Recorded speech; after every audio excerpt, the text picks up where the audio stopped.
ntabwo ari ukuvuguruza ijambo ry'Imana ibyo rivuga, ariko jyewe burya ndanemeza ko kurira gushobora kurarira umuntu nijoro, bwacya mu gitondo amarira agakomeza. Byambayeho n'iri joro byambaye. Byajyaga bigorana ko umunsi wanjye noneho nkeneye unkunda mu gihe ndakenewe.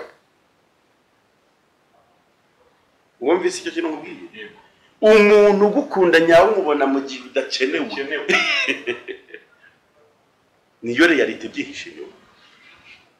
Niki navugaga harya?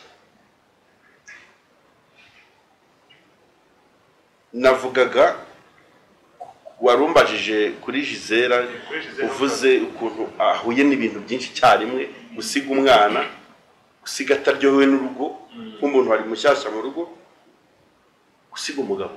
Buriya umuntu ubabaje muri iyi nkuru ni umugabo wa Gisela kurusha na Gisela. Yes. Aha narindi gusaba abantu iki service, narindi gusaba abantu nibereke iyi family urukundo.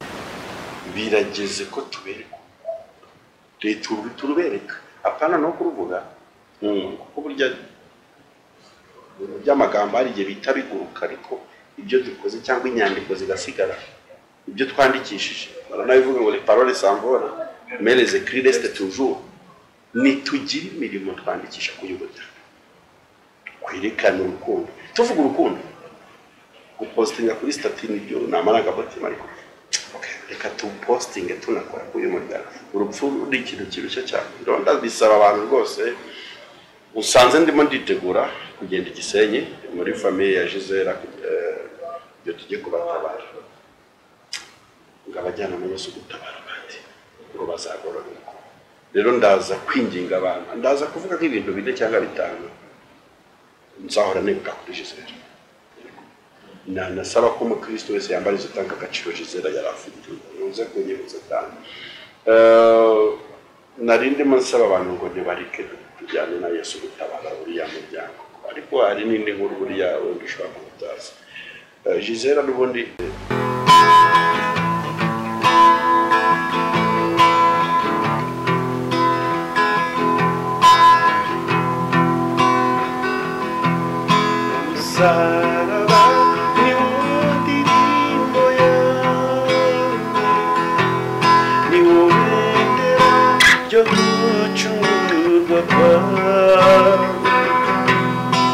amesheje ubugingo budashira, ndashima Yesu ko wawubabweho.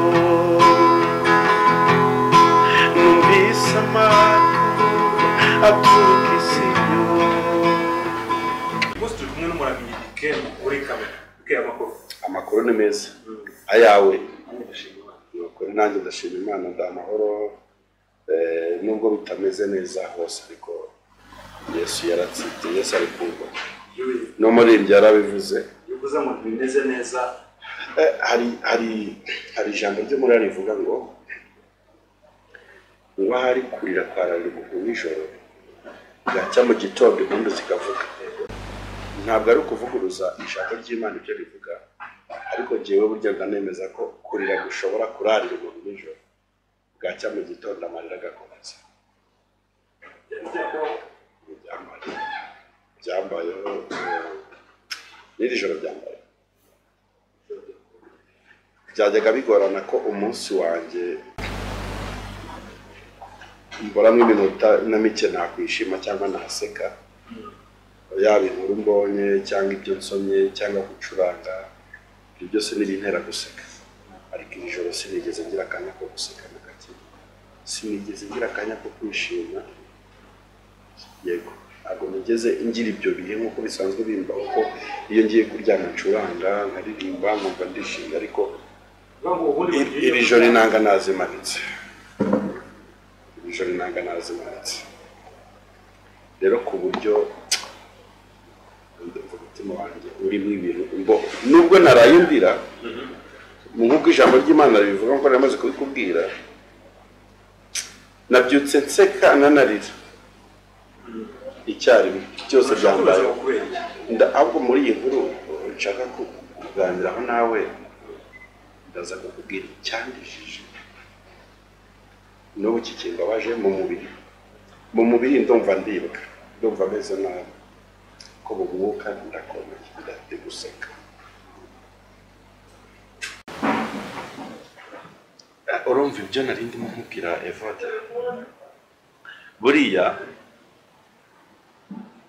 iri joro nk'uko nari ndi kubikubwira nakubwiye ngo kurira kwarara umuntu nijoro bwacya mu gitondo impundu zikavuga, ariko dufite n'ikindi gice cy'abantu kurira kubararira na mu gitondo ugacya bakirira, nabo turabafite vice kandi dufite n'abandi bantu barara baseka bwacya bakarira. Iby'isi rero nabonye ari gatebe gatoki, nta muntu n'umwe uri ku isi cyangwa ikintu cyakwikakaza uko twese iherezo ryacu ni rimwe. Buriya Imana dusize balance imbere ingana, waba ukomeye waba woroheje hatereka ikintu biturutse. Naninjira mu mpamvu y'akababaro kanjye ndetse no mu mpamvu y'ibyishimo byanjye, nakubwiye ngo ni ibintu bibiri bimbayeho icyarimwe. Ndakubwira iki cyambabaje muri iyi nkuru cyane ngiye kuvuga, nze no kukubwira ikirimo gishimishije muri iyi nkuru, byombi turabivugaho. Ku munsi w'ejo ku mugoroba, none si kuwa gatanu, nibwo hamenyekanye inkuru ko umuhanzi Gisela Precious yitabye Imana. Njye naje ndi kuva mu myitozo ngororamubiri,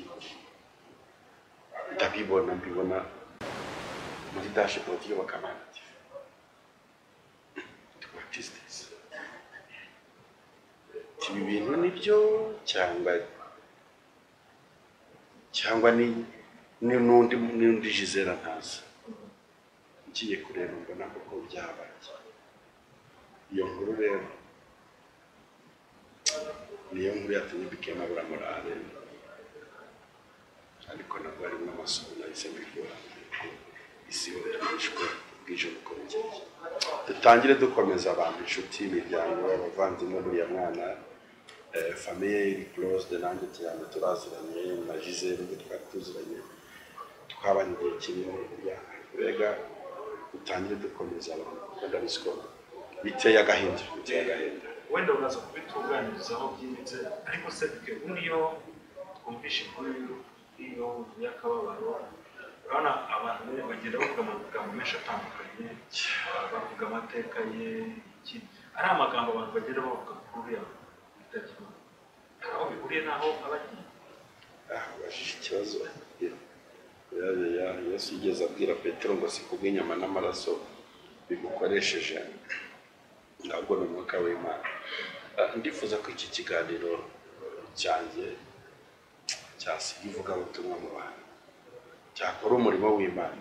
Hari ubwoko bw'impfu zijya zibaho z'abakiranutsi bigasiga bivuze ubutumwa, kuko ndabyibuka ubwo papa yitabaga Imana, uyu munsi habaye igiterane, habaye ivugabutumwa rikomeye cyane, abantu batiyo batorana Bibiliya ngo batize kubera inkuru y'urupfu rwe gusa. Donc aho ndaza kugusubiza muri context ivuga ngo uburemere bw'inkuru y'urupfu rw'umuntu yari rufitanye isano n'ahagiye nk'uko bibajije.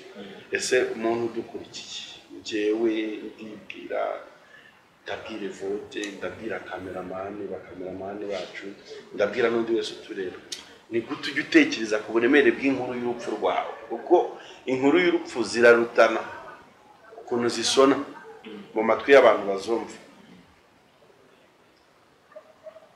Ubundi uburemere bw'inkuru y'urupfu rw'umuntu wari we wese buba bwubakiye ku mateka yaranze uwo muntu n'imibereho y'ukuntu yabagaho muri sosiyete n'umubano we n'Imana n'uwa sosiyete muri rusange.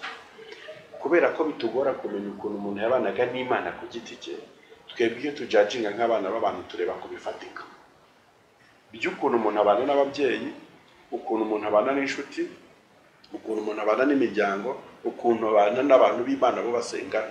Nibyo twe twihutira kureba, kandi kuko nibyo dukwiye kuba tureba, kuko ntitureba mu mitima. Na Yesu ubwe yadusabye kubireba, aravuga ngo abantu bubaha Imana ntimuzababwirwa nuko bari abahanga mu gucuranga cyangwa batera amakorasi menshi mu rusengero cyangwa babwiriza ibirema bigahaguruka. Muzabamenyera ku mbuto zabo. Buriya abantu bajye bitonda cyane. Kumwe umuntu apfa ukabona abantu bacitse uruguro bavuze, uri kumva neza, amagambo yabaye menshi n'amaimoji y'amarira n'imirimo. Burya iriya reconnaissance ifite ikintu ivuze, kuko nubwo abantu rimwe na rimwe ku bijyanye n'urupfu amarangamutima yabo menshi aza ari positifu, cyangwa n'uwari upfuye yaroga bakamweza ku kiriyo n'ahandi, ariko haba harimo n'ikindi gice burya cy'abantu bakeya kandi nabo expressinga bakabishyira hanze, bakemeza ko umuntu runaka upfuye hari imbuto yari afite zitari nziza, bakaba babigana n'inbox ariko ntibabipostinge, ntibivugwa mu ruhame. Kereka cyakora nge byigeze bimbaho ahantu nari ntuye, higeze hapfa umurozi, bavuga amateka y'abantu ntibayavugiye ku kiriyo, babivugiye muri za stati za WhatsApp. N'uwo mwahoraga mu muhanda aravuga ati chance wangu umwanzi rwose Imana yamutugongeye yavuye mu nzira, bakajya bahana amacence ati tibike muamenye byabaye cyatashye mwana. Uri kumva buriya ikintu yes, urumva imbuto z'umuntu zikomeza kumuherekeza no mu rupfu baramubaruka bakajya.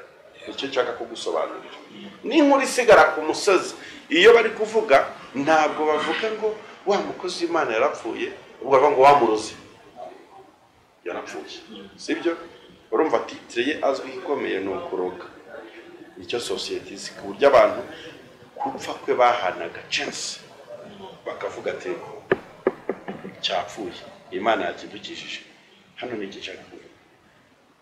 Hari umuntu wanyandikiye uri muri Belgique, inshuti yanjye umudogiteri, ndanamusohuje cyane nzikakunda kurya ibiganiro byanjye. Yambwiye ijambo numva nyine nawe acukoje amarangamutima yanjye ariko mu buryo bwiza. Yanyandikiye arambwira ngo ariko mwamusengera akazuka. Yego niko yambwiye akimara kubona nabi postings. ahubwo Imana bari kubona we atisizemo mu basenga. Yagombaga kumbwira ngo twamusengeye. Yamwe ngo mwakoze uburyo bushoboka, kuko nawe inkuru ye yamurenze cyane y'urupfu rwa Gisela, nawe byarenze ibitekerezo bye, amarangamutima aramufata. We atari ko on peut prier pour lui. Nta kintu mwakora ngo mumusengere agaruke haryo ku mutima ati niba gisaha y'Imana yo gutaha kwe ono changer rien. Nta kintu dushobora kubikoraho, nta kintu dushobora kubihinduraho. Ni iki nkubwire Vode, ndacyari gusubiza cya kibazo wambajije nicyo kiri. Buriya muri ubu buzima tubamo imirimo izaherekeza abagenda, ariko ntihagije ngo ibageze iyo bajya. Ukanga kumvise imirimo ya mirimo dukora myiza, bya bikorwa by'urukundo, kumwe tuba tuvuga umuntu muri societe ko ari umuntu w'Imana ameze neza, yakaburiraga abakene, akita ku mfubyi, akita ku bapfakaza, kubaka urusengero. Ibyo bintu ntabwo byenda gukonveka Imana ngo iguhe ubugingo utarayikiranukiye, kuko ushobora gukora imirimo myiza ukayorosaho ibyaha. Iyo mirimo nta kimara, ariko umwana w'ubugingo uri gukora imirimo myiza, ni ukuvuga ngo ikintu gihesha umuntu ijuru ni ukurekonesa no kwakira Umwami Yesu Kristo nk'umwami w'ubuzima bwe. Ibyo turabizi, habanza gukiranuka. Kuko ku kijyanye n'ijuru, kujya kuryinjiramo ubikesheje ko wubatse urusengero cyangwa watanze icya 10 neza ukagaburira n'abantu n'abakene n'imfubyi n'abapfakazi, kubigira amatifu yo kujya mu ijuru byo byagorana ku Mana mu gihe utakiranutse, kuko iyo si yo nzira, ibyo by'imirimo si yo nzira yenda ko kujyana mu ijuru, sibyo? Ariko kuko Yesu yavuze ko nta yindi nzira ihari yo guca muretse we.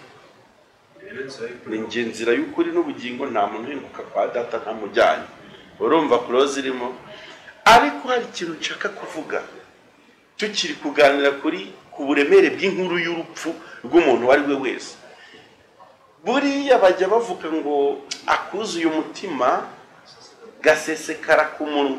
Akenshi ibintu biturimo nibyo dusohora hanze tukajya kubikora bikaba ubuzima. Buriya niyo mpamvu twebwe iyo nk'abantu iyo dukarasa abantu mu ijuru usanga kenshi dushingira ku mirimo twabonye yabo hano ku isi, imirimo itandukanye bagiye bakora. Kubera ko akuze umutima gasesekara ku munwa, rero burya nyine imirimo y'umuntu ishobora no kwerekana uwo ari we, ishobora kukwereka uwo ari we w'ukuri, sibyo? Kuko na Yesu niwo munzani yatubwiye, ariko tuzarebera abakijijwe, muzabarebera ku mbuto. Ntibica, ntibaruga, sibyo? Ntibagambanirana, ntibirarira, ntibakunda imiya, ntibihakana kwera kw'Imana.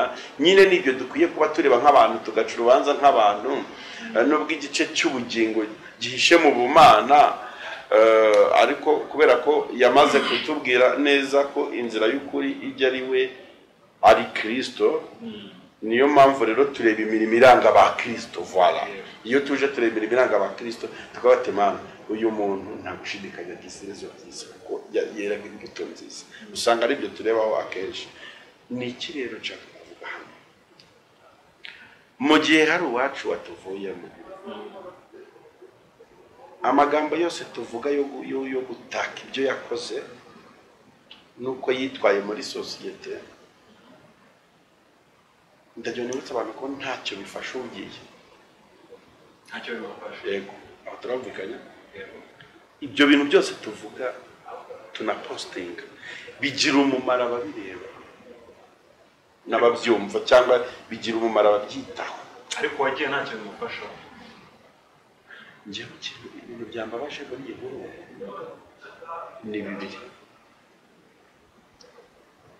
Icya gatatu ndaza kuvuga intsinzi ibirimo. Uraza no kunyibutsa, ndaza kuvuga kuri Gisela gato, kuri experience yo kuva munsi. Yego cyane, ariko barabanye cyane rwose mu murimo w'Imana Kampala. Njyewe narimvuze ngo iki muri iyi nkuru y'uru rupfu rwa Gisela, hari ibiganiro ngira urabizi njya nkunda gukora kuri Evangelism Management kuri Kamana TV, bivuga ngo reka nguhe ururabo rwawe utarapfa. Ibyo arabibonye cyane ko nkunda kubikora, donc gushimira umuntu akiri muzima, agihumeka, akibasha kubyumva. Buriya iyo dupfuye tubona abantu benshi cyane baza babwira abasigaye ko abo twari ariko ntitwigeze, ukabona umuntu yigeze agira chance yo kumeeting mu bwatariko umama mwiza wakoreye Imana, ndagukunda please ubimenye, aho uzajya wica byo umenya ko bikema gukunda. Kandi ariko iyo umuntu yapfuye turabivuga cyane tukabibwira abo bitareba. Yego, sibyo? Nakubwiye ngo kino kiganiro nashaka kugituma kibe message ku badukurikiye. Kimwe mu bintu byambabaje rero ni ukuntu Gisela apfuye ntarigeze ngira ishurirwa icyo kumuha ururabo rw'agihumeka. Kuko njya mbikorera abandi mu biganiro nkora,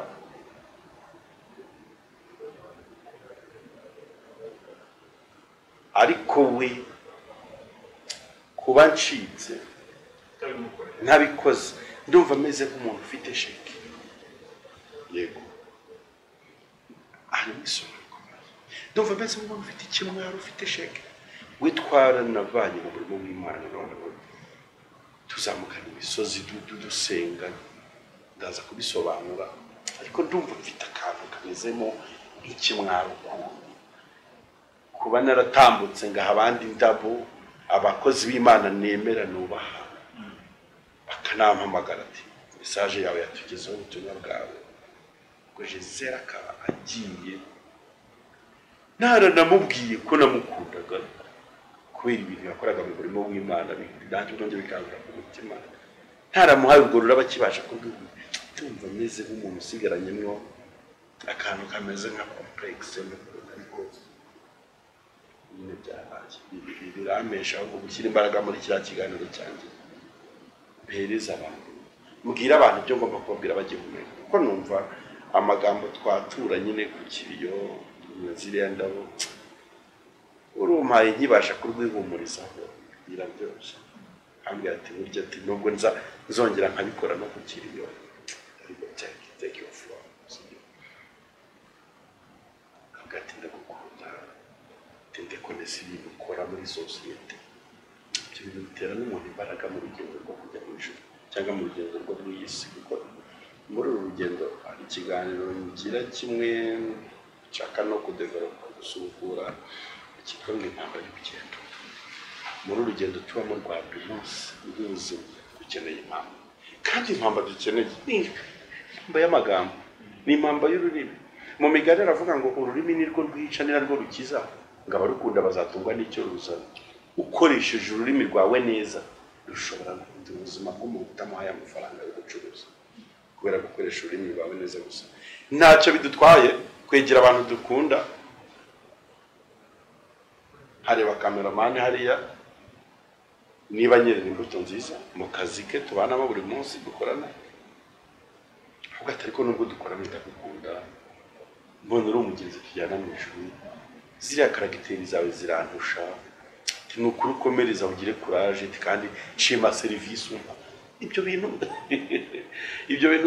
bintu mvuze ntabwo bintwaye umunota n'ikiguzi no yes ni ko wamure byavuze bibarize ko bitagombera amashuri ntibinagomba amafaranga ntibinasuzugusubigize bibarize bibanimuziki ku isi ya none ubuzima tubamo bwa buri munsi ibintu byoroshye ku isi nibyo bihenze ukiremwamuntu kubikora kubwira umuntu ko umukuru usanga ari doze bidasaba amashuri bidasaba amafaranga bidasaba umwanya ibintu ku isi by'ubuntu byoroshye kubikora nibyo bihenze ku isi ikiremwamuntu kubwira umuntu ndagukunda usanga biremereye ariko gutuma kumwica ni ugukozaho urumva ukuntu duteye ibintu byose byoroshye ku isi nibyo bituvuna ndagurugero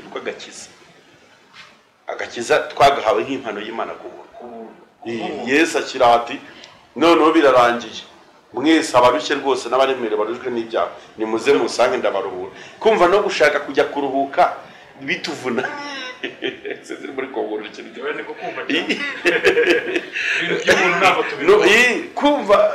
kumva no gushaka kujya kuruhuka gutimiruho n'imihati isi dutera ngo twinjire mu gakiza uzi ko bituvunana n'ubu ugasanga umuntu anabyinjiyemo ariko akajya asubiza n'amaso inyuma ariko ndayanzoga yari iryoshye nubwo nageze mu maraso yawe Yesu Kristo tiba abana nabo bari bazima doko ugasanga ibintu bidukiza umuruho na stress n'ubundi n'uyu munsi biratuvuna kuko abantu benshi ku isi ni abakerenze by'agakiza kandi bituvuna tunabitakaza umwanya cyane rwose none ibintu byaje bikaza ku buntu Yesu akavuga ati umwenda rutarutsemo kabiri none ucitsemo buri wese niyinjire azayo ariko uyu munezero ariko n'ubu turakiyo akuya tujya gushaka serivisi y'ubuntu bikatunanira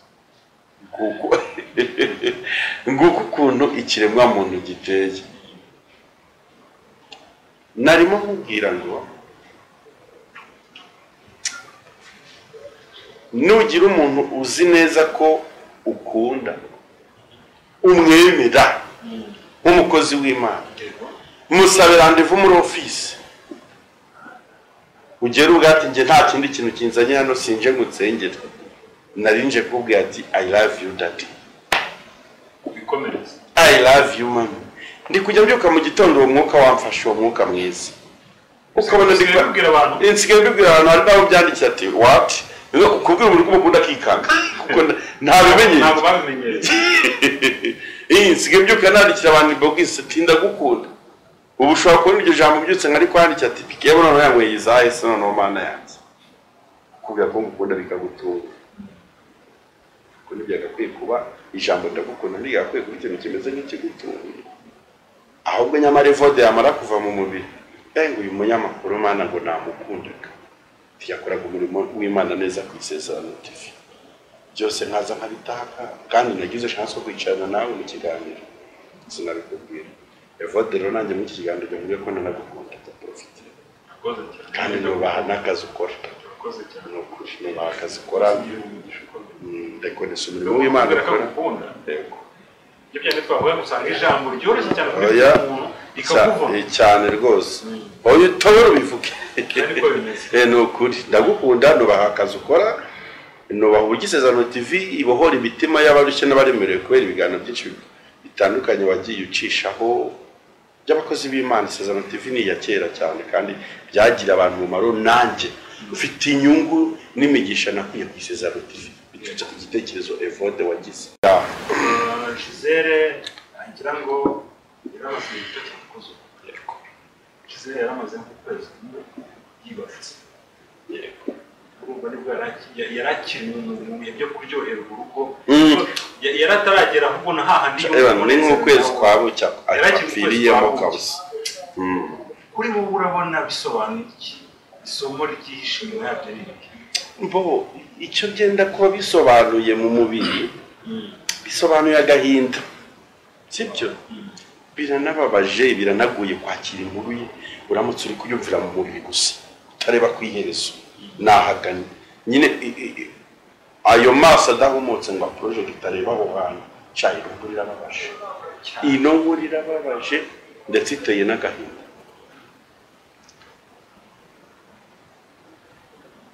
Gisele yavuye Uganda arangije amashuri ye atari wabo mu Rwanda kuko we umukozi w'Imana mwiza cyane pasiteri umvara yakoraga ari asejeno ni famiye n'inshuti turazanye bose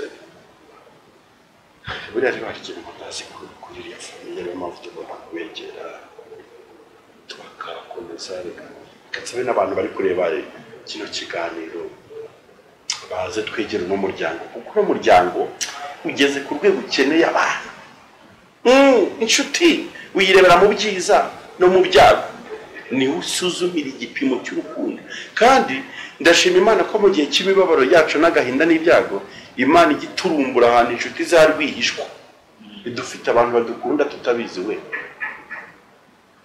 bahora biteguye gutabarana natwe aho bikomeye bagatabarana natwe abo turabafite dufite abantu batwereka urukundo mu gihe turukeneye bakaza bagasimbura bamwe baruturyarya twibeshya ko badukunda kandi batadukunda ari uko ahubwo badukeneye irara distance entre gukunda umuntu no kumukenera ngo abantu benshi bakunda ko icyo bamukeneye ntabwo abantu benshi badukunda oya wivuga ngo bakunda umuntu kuko ari cyo bamukeneye ntabwo abantu benshi badukunda ahubwo baradukenera uyu munsi bigemo hari umumaro ashobora kuba afitiye societe ku buryo buri muntu wese muri societe ankeneye agomba no kumbwira ko nkunda agomba kungereka ko nkunda kugira ngo ambonemo ikintu ashaka uri kumva reason y'urukundo ntabwo ari icyo yagakwiye kuba urishingiyeho kuko urukundo ruri unconditional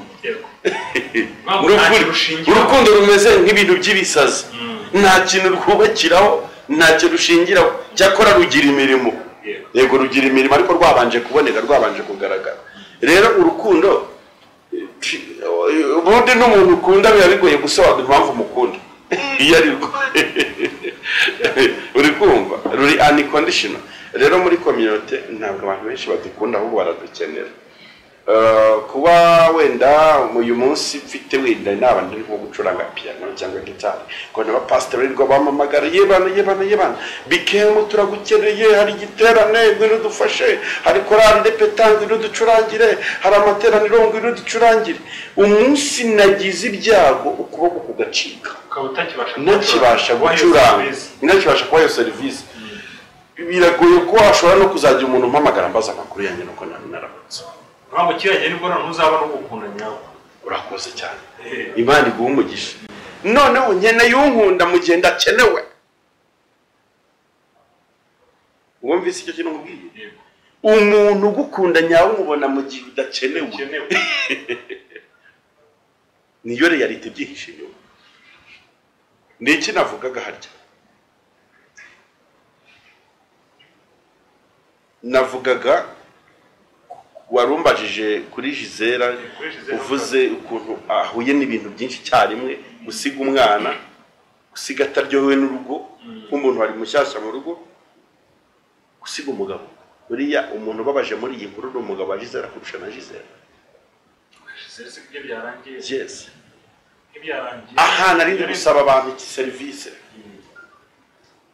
Paulo yavuze ngo mugirira ngo kugira umugira n'umwenda w'urukundo narindi gusaba abantu ngo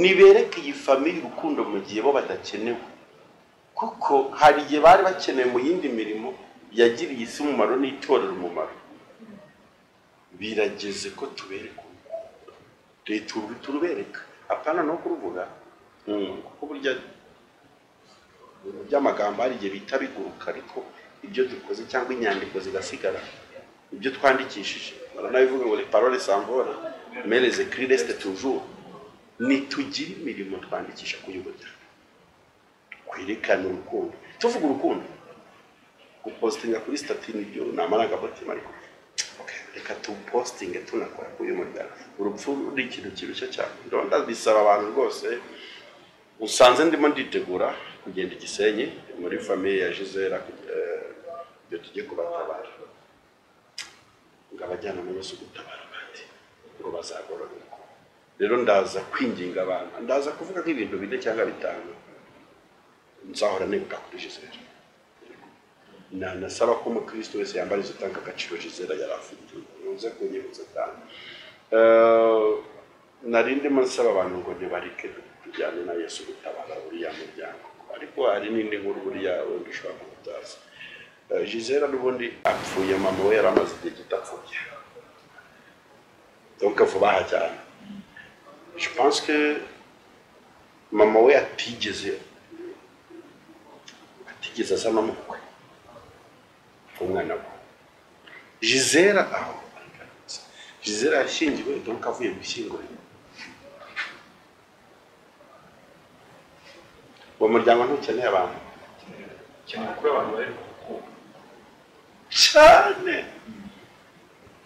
cyane ariko kurusha ibindi byose twabakorera kubereka urukundo biraza kugendana n'amagambo meza aryoshye yo gutanga ibyiringiro ku muryango binagendanye n'ibikorwa isano kuzira kurwanya iki kwakira abantu kandi byose bikenera amafaranga kuba twapostinga kenshi ko twakundaga umuntu ariko umango wo kumurikiza we ntugende neza umwana w'Imana ni ikimwaro abakristo rero ndahamagarira abantu kubaza tujye gutabara umuryango ushaka kuri kureba kino kiganiro watabara wajyana natwe uraza gushyiraho amakontakite ku kiganiro rwose yaba yanjye yaba yiriya famiye ukuntu dushobora kubageraho umuntu ushaka kujyana natwe kubatabara ashobora kohereza inkunga ye kuko namaze kubona ko ibi bigenda bitwereka ko ibyo turi guharanira byose ku isi gukorera amafaranga kubaka amazu turi gukorera undi muntu uri inyuma utari twe niko ubuzima bw'isi bumeze tuzabisiga ni byiza rero ko nabyo byandikwa muri ya mirimo izaherekeza abera Imana ikavuga ati ku rupfu rw'umwana wanjye Gisela niwe wakoze iki niwe waguriye abantu fanta so kuri ya muryango zibuze birakwiye ko tubyandikisha nabyo nk'imirimo izaduherekeza Imana ikazabireba ibyo ngibyo simbitindaho cyane si yo ntego y'iki kiganiro umwana ubyumva, umwana w'ubugingo yumva ibikiza ubugingo bwe kare, ubwo hari abamaze kubyumva. Evode, kuba umuryango wa Gisela ubuze umubyeyi mama wabo, ukabura n'umwana wabo urangije kwiga kaminuza, uwo mwana we akaba nawe afite umwana ubuze nyina atamuzi, papa w'umwana akaba atazi ukuntu azabwira uko umwana uko nyina yapfuye, icyo gikomere ntigikomere. Ariko uri kumva amakoroze ari mu iyo nkuru ukuntu ari menshi cyane. Papa wa Gisela yabuze madamu, none abuze n'umwana. Umugabo wa Gisela abuze umugore, you understand? Ubwo yari yarabuze na nyirabukwe, nibyo? None asigaranye umwana w'uruhinja utazi nyina, ugiye kurwana intambara yo kuzamusobanura.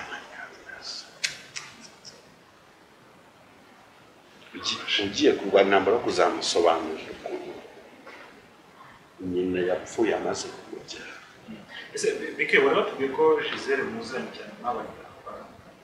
Nibyo nenda kugarukaho tujye dusoza ikiganiro cyacu. Hari ibintu nka bine cyangwa bitanu nshobora kuvuga kuri Gisela ntaryarya, ku buryo anagarutse ku isi ibyo bintu yabyemeza ko ari ukuri. Ngiye kuvuga, ndashaka ko ibyo bintu bihinduka isomo ku bantu uri kureba kino kiganiro, ko muzi neza Gisela twamanye mu myaka igera muri 2 n'igice, duhura byibura nka 3 mu cyumweru. Hari ibintu ngiye kuvuga.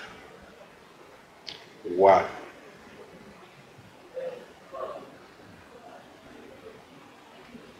Gisela yubahaga Imana n'abantu. Nyine icyo ni kumuvanga ibintu bizi neza. Nk'ubu njye hari nk'ibintu niyiziho naturitsa ngashyira hanze rwose, nkajya mvuga ngo ndi kwivugaho amakuru yanjye.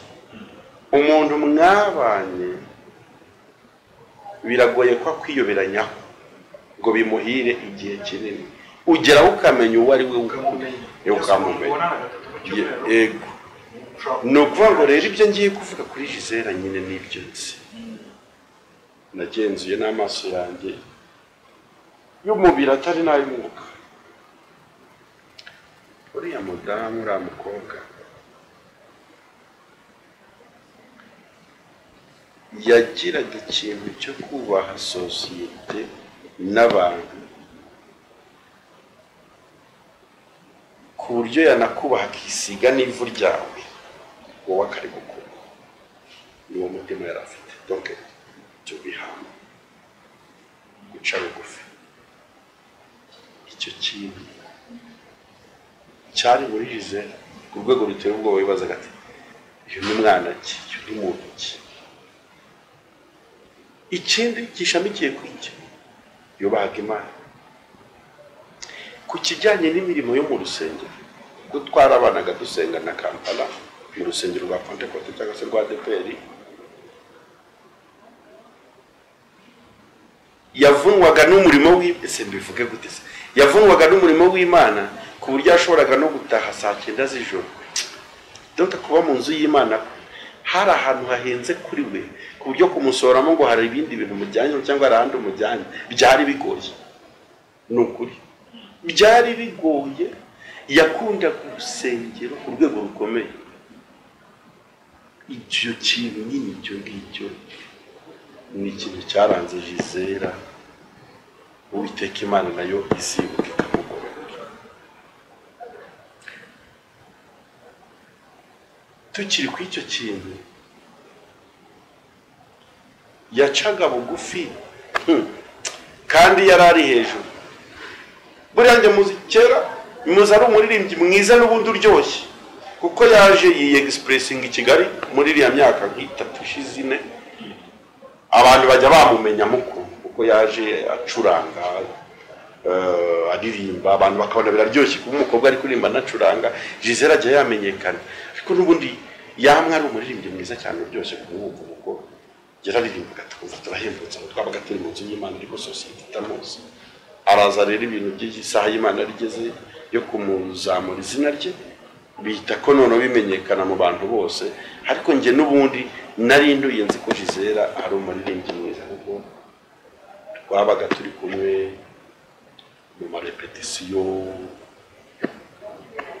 tukicarana tukaganira ku uyu murimo w'Imana dukora ariko korali twabanaga nayo Uganda bita Unity Choir twakundaga kuba hafi tujya kubigisha amajwi ndi kumwe na Gisela korali izamuka neza cyane bigera naho bamurika indirimbo bakora amakonseri Gisela turi kumwe na BKM twese turi aho ngaho ukabona nyine ko mbega ndamuzi pe ndamuzi ndetse cyane ibyo byose ndabyibuka igihe twicaraga afite gitari mfite indi amubwira ati curanga gutya iryo no turicuranze nabi mbose ngiye watangiye kumwisha umuziki bwa mbere ubwo twahuye afite nosiyo ariko nkomeza kumuba hafi nkamufasha ngati iyo hano ushyizemo amanota mabi none ucuranga gutya ukabona arabikoze bigenze neza mbega yambereye inshuti nziza mu rugendo rwo kujya mu ijuru nta kibice nibuka ni byiza gusa icyo ni ikintu cya mbere cyaranze Gisela icya kabiri yari umuntu uzi kubabazwa n'intimba z'abandi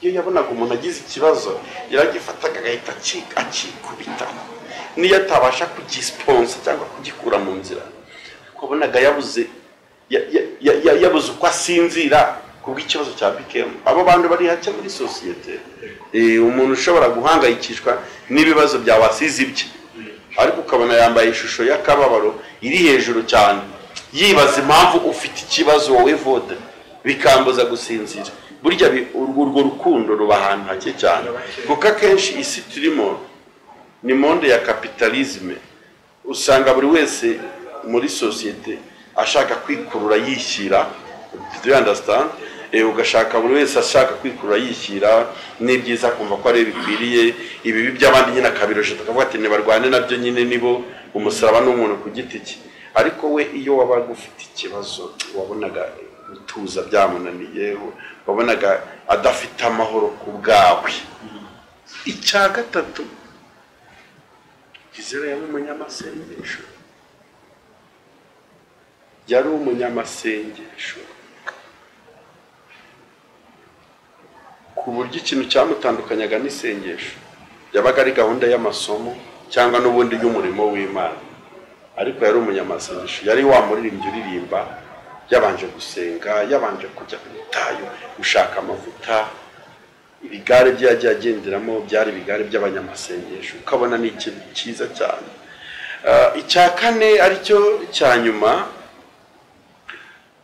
Gisela mu buzima bwe bwose bwamuranze yabaga ari proud ko ari umwana uvuka kwa pasiteri akanabigaragaza kuko ari igihe twajyaga twicarana tugana ariko BKM uyu mugisha twagiye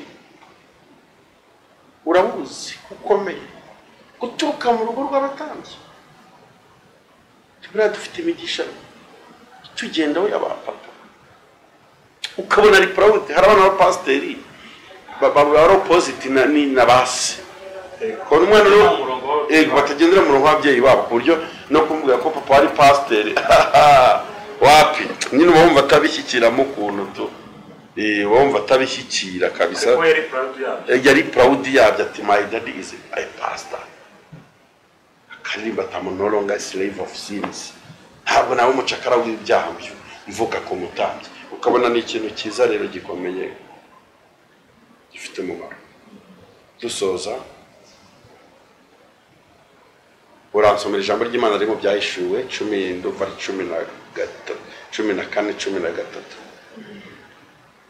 10:13 kugira ngo tuze kurisorezaho mvuge mu nyuma y'akababaro nagize kugura urupfu mvuge n'ibyishimo biryamye mu rugo icyo nakora tugakuraza gusozaho dusome ibyahishuwe 14:13 avuga ngo numva ijwi rivugira mu ijuru rimbwira riti andika uti uhereye none hahirwa abapfa bapfira mu mwami wacu. Umwuka nawe aravuga ati yewe ngo baruhuke imihati yabo kuko imirimo yabo ijyanye nabo ibakurikiye. Amen. Ya mbwira ijambo ry'Imana ntiza gatoya nanjye bamwaneza kuri iyo Bibiliya ntiza kuri iyo telefone telefone zo muri Bibiliya ngo ntabwo baba ngo murambure Bibiliya zanyu ahubwo ni mucane Bibiliya zanyu. Numva ijwi rivugira mu ijuru rimbwira riti andika uti uhereye none. Haleluya. Hahirwa abapfa bapfira mu mwami wacu. Mwami wacu nde? Yesu Kristo. Umwuka nawe aravuga ati ibyo bintu nibyo ngo baruhuke imihate yabo kuko imirimo yabo ijyanye nabo ibakurikiye. Tumaze kuvuga imirimo myiza ya Gisele kandi Gisele nuko rapfiriye mu mwami. Gisele abaye umukobwa wubashye Imana. Gisele agize imirimo myiza. Gisele mu isi yari ateye intambwe nziza yo guhungira ibya gisore. Aravungiye mu rugo kuba umumama kugira mbashe kubahisha Imana ubwenge bwanjye n'umubiri wanjye n'ingingo zanjye zose. Ni byiza ko kumva muri ubu buzima icyiciro yarahagazemo cyari cyiza. Twari dukeneye no gukomeza kuzareba Gisele ariko n'umuryango we bataramye badutaramira mu nsengero abana bamuririmbira ariko Imana yo ikunze Gisele. Ikunze Gisele kuturusha. Ikunze Gisele kuturusha. Rero dushimiye Imana ko ibyo yagambiriye ari byo yakoze kandi nta wavuguruza umugambi wayo. Igishimishije mu iyi nkuru nuko Gisele asize ubuhamya bwiza kuri sosiyete. Ibingibi papa w'umuhaye mikrofone yavuga ibirenze ibindi kuvuga kuko ni umuzi cyane no kuturusha n'umwana we. Ikindi mu bijyanye n'imbuto Imana yadusabye kureberaho abakiranutsi cyangwa abakijijwe. Gisele Yesu imbuto nziza ntabwo ndasanga umwami we natwe turi mu nzira tumusanga. Nabadutahirize nabadusuhurize nababwire ngo n'abandi nabo bari mu nzira. Ahubwo nanjye nabwira abandi bari mu nzira n'abandi bashaka kuza mu iyo nzira ngo ni muze mwisigara. Rero Imana yakoze ibyo yagombaga gukora mu bana bwayo. Rimwe na rimwe ubushake bw'Imana hari igihe bujya busa n'ubudusharirira ariko ku musozo hari igihe tuzabyina intsinzi. Yesu we warakoze burya cyagiye kunjyana cyagiye tikumbi nyuma yanjye nibiriya byari bihari wanarukije kumbi nyuma yanjye hari ibintu gendaga kumbuza kuzicarana nawe kuri iyi ntebe urabinyiza hakiri kare. Nuko Imana iduhisha rezilita zikigiye kuva mu rupfu ariko idumuye amaso y'umwuka. Ahubwo twajya dusenga buri joro tuvuga ati ese Mana yaba yari ngi ukurikizaho. Idumuye amaso impamvu itujyana mu byiciro bitandukanye itweretse filime y'ubuzima bwacu busigaye inyuma. Twavuga toya nimba ari uko ubuzima bwanjye bw'inyuma bumeze irivomiye ko wanjyana nona ariko ibyo bintu Imana yarabiduhishe. Ntidufite n'umwanya wo kubitekerezaho. Ejo bundi sinzana nigeze njya gusenga barahana ati mwiri teraniro harimo umugeni atarabatari nge atarabatari nge rwose atarabatari nge kabisa ati mwuyu muryango rwose ati harimo umugeni peti muri uku kwezi ndetse kwa munana ati Imana mucume timucume rwose ati ntabwo dushaka ndi marira. Urumva tugerageza uko dushoboye kose tugakwepa urupfu ariko rwo ntirujya rudukwepa. Rero inkuru y'uburemere bw'urupfu rw'umuntu ifitanye isano n'ukuntu yabanye n'abandi. Ahubwo noneho umukoro ugomba gutekereza kuri iyi nkuru ya Gisele y'urupfu. Nsigiye iki? Inkanguye wiki ku gukiranuka kwanjye? Ese ngewe iri joro mpfuye bamvuga wiki? Natambuka ute byagenda ute? Ngewe nanjye mvuye gushyingura Gisele nanjye akaba ari njye gukurikiraho. Harya ngewe interpretation muri societe yabari ariko ntukwiye gutinda kuri interpretation ya societe kuko bo bakunda no kutubeshya bakunda no kuturyarya bakandika ko badukundaga kandi ahubwo bishimye. Ahubwo ugomba gutekereza ati ngewe n'Imana yo mu ijuru ya Isirayeli dusigaranye we mu bana twabanaga gute n'ijuru ese hari ibyo nkwiye gutunganya none kugira nanjye nitegura umunsi wo kugenda kwanjye ko mbona unyegereye. Ni uwo mukoro bikwiye kudusigira. Umuntu uri kureba kino kiganiro atarakiriye umwami Yesu Kristo nk'umwami n'umukiza w'ubuzima bwe, kuko ari uzaduha kunezerwa nyuma y'urupfu, azamura ibiganza tumusengere. Undi nawe aho ari hose ashobora kubyandika muri comment akavuga ati nje nari umunyabyaha, nari umuwinzoga, nari umusambanyi, tari ku rupfu rancarenjinze, nanjye ndumva nejo nataha, ariko mfite ubwoba ko iherezo ryanjye ari ribi, nanjye ni mu nsengero. Uwo twiteguye kumusengera, n'ukuri twiteguye kumukonegitinga n'abashumba b'amatorero, nawe bakamwatuza agakiza akaba umwana w'ubugingo ubikeneye. Ngize amahirwe abantu benshi bampamagara nyuma y'iki kiganiro, ushyireho nimero, umuntu n'ukuri ugira icyo cyifuza akanyandikira, ndamukonegitinga muhuze n'ijuru, kuko ubwo butwara Imana yarabuduhaye bwo kubohora ibiboshye, bwo gukandagira inzoka na sikorupiyo. Ni na misiyoloji yacu yo kwambutsa ubutumwa bwiza bukagera ku mahanga yose. Kandi ashimana ko iki kiganiro hari umuntu uri kukiba ari muri Amerika, ari mu Bufaransa, ari mu Budage, ari muri Canada, ari muri Belgique. Hahandi ntabona iki ngoma gere Evode na Kamana w'Urugendo TV na Evangelisation Monde TV mumfashije kwambutsa ubwo butumwa burahagiye. Ubwo rero cyangwa Imana nyuma y'iki kiganiro hakaba hari abantu baprofitiramo kumenya izina rya Yesu Kristo. Kabiri nsoza, tugiye gutabara no muryango birumvikana, mureke muze muderekeze tujye gutabarana nabo. Uri kure utabashije kugendana natwe cyangwa guhurira indege, ushobora kubikora n'ubundi ukoresheje uburyo bw'ikoranabuhanga. Avuga ati nanjye ntanze 30,000 mongerere kuwo muryango mugore fanda. Imana ibahe umugisha kandi murakoze cyane. Uko wa munsi ugenda urushaho kutwegera, natwe abariko turushaho kwegera Imana. Kereka nimba ari ikindi kibazo umunyamakuru yabasigara. Oya, nta kindi kibazo cyasigaye, ahubwo dushimira ko gufata umwanya wo kutuganirizaho gatoya, nubwo twasorezaho ahubwo Gisela yarapfuye. Abantu batakomeza kuza kwibaza uko yapfuye. Gisela yapfuye nyine nk'umukiranutsi. Gisela anyereye muri dushe arapfa. Nuko byagenze. Urubuze kugiye gusengera abantu bashaka. Yego. Bakakira Yesu Kristo nk'umukiza. Mu gihe hari utegereje ko uza guhamagara, ukaba umusengera gusoza. Mana nziza, Mana ikomeye, Data twese uri mu ijuru, turagushimiye ko umugambi wawe ari mwiza kuri twe. Ibyo wibwira kutugirira ni byiza si bibi.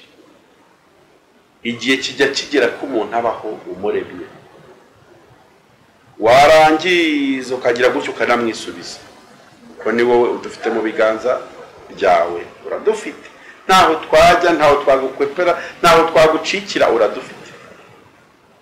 Iyi nkuru twumvise ya Gisela irababaje ndetse iteye n'agahinda, ndetse hari igihe bimera nko bitubereye ikimwaro, nta n'uruhare twabigizemo kubera amarangamutima yacu nyine niko turemye, ukumva dufite n'isoni zo gusobanura ibi bintu.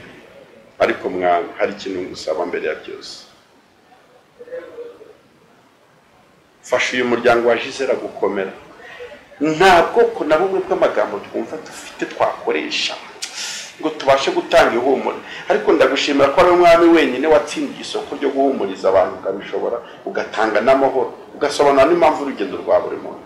Ni wowe mwami ndagutumye kuri uriya muryango kugira ngo ugende ukomeze, kuko imitima yabo irashavuye kandi iratenderutse. Genda ukomeze uya mwana asize, genda umwana we nta nubwo ari kubitekereza kubera imyaka, ariko uriya mupapa w'umwana, uriya mugabo wa Gisela musure, tumusabiye imbaraga. Nicyo kintu twumva dushoboye, no kumusengera ndetse no kubashyigikira. Tumugutumye kugira ngo umusange, umubere karuhura, ukore ku mutima we. Njyewe nkozeho wenda byanamuhanda, nta n'agaciro byenda kuba bifite, ariko ikiganza cy'Imana nigikora ku mutima w'uriya muryango, urabaye ihumure bikwiye. Data, gusobanura iby'iyi nkuru ntabwo byoroshye, ariko kandi no gusobanura iby'urukundo rwawe nabyo biraremereye, niko muri ibi bya bibiri. Kandi disinga ibintu byose bikorera mu rukundo. Urwo rukundo ukoreramo ibintu byose nirutanga agakiza ku badukurikiye batarakomeye. Hagira umuntu ukizwa ku bw'iki kiganiro, nawe yatura izina rya Yesu Kristo nk'umwami n'umukiza we. Umuntu wese wihamije mu mutima we ndamusengeye kugira ngo agakiza gatahe mu rugo rwe. Nakomanga umwumva mukingurire, kuko wavuze ko abakomanga uzabakingurira, kandi abagushakana umwete bazakubaho. tugushimiye kubw'ibyo wagambiriye gukora ukaba ubikoze. Ni mu izina rya Yesu Kristo abambiriwe tubyambashakoze. Amen. Reka dushime n'abayobozi b'ikigo cyacu by'amakuru kasha